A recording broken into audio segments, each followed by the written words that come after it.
législatives. Proclamation des résultats provisoires le 8 juin. Les électeurs ont voté hier pour les nouveaux membres de l'Assemblée nationale.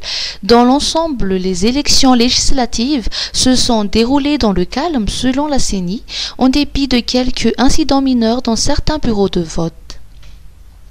24 heures après le vote, l'heure est au traitement des résultats. Soav Andjiamartavk, le rapporteur général de la CENI, indique qu'il faudra 5 jours pour le traitement des résultats au niveau des sections de recensement des matériels de vote et 3 jours au niveau de CENI. Aussi, les résultats provisoires seront proclamés d'ici le 8 juin prochain. Pour rappel, sur les 473 candidats en lice dans la course vers Timbazaz, seuls 163 siégeront à l'Assemblée nationale pour un mandat de 5 ans.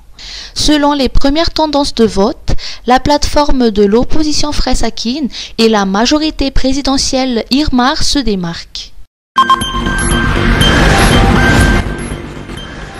HCC. Une plainte relative aux élections. 24 heures après les élections législatives et alors que les scrutins se sont déroulés sous tension dans certains bureaux de vote de la capitale, Florent Rakoutarson, président de la Haute Cour constitutionnelle, n'indique n'avoir reçu qu'une seule plainte écrite. Il affirme par ailleurs être disposé à traiter tous les dossiers qui seront soumis à la HCC. Par ailleurs, le président de la HCC a reçu aujourd'hui des émissaires de l'Organisation internationale de la francophonie. Il leur a fait part de la détermination de son institution à poursuivre l'éducation citoyenne pour informer les personnes de leur droit de porter plainte et de la procédure à suivre. 10e édition de l'ITM. La Côte d'Ivoire invitée d'honneur. La 10e édition de l'International Tourisme Fair et la première édition de l'International Handcraft de Madagascar se dérouleront du 20 au 23 juin au CCI Vatou. Ces 2 salons combinés visent à promouvoir le tourisme et l'artisanat.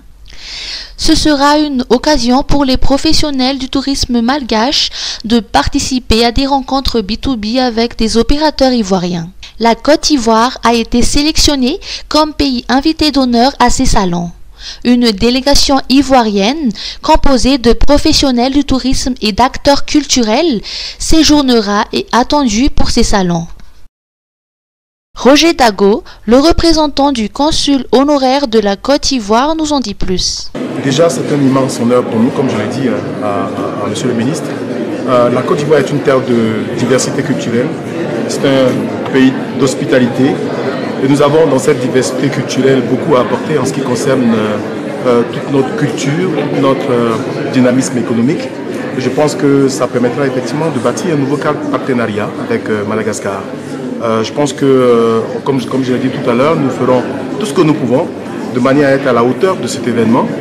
Et ce sera une surprise aussi. Vous allez voir que dans la lancée de la CAN, comme nous avons été déjà champions d'Afrique, avec toute l'émergence qu'il y a eu en termes de culture et de dynamisme autour de cet événement, nous allons essayer, et nous allons certainement le faire, d'apporter une contribution majeure à cette confiance qui nous a été marquée par Madagascar. Écoutez, par rapport au salon, on a toute la partie économique en fait, de notre pays. Il va y avoir des hommes d'affaires qui vont arriver, il va y avoir des partenaires touristiques qui seront présents. La Côte d'Ivoire va être aussi représentée au point de vue culturel. On va présenter certainement des aspects de notre culture. Il va y avoir aussi une présence gastronomique très forte avec un échange avec les organisations artisanales de Madagascar.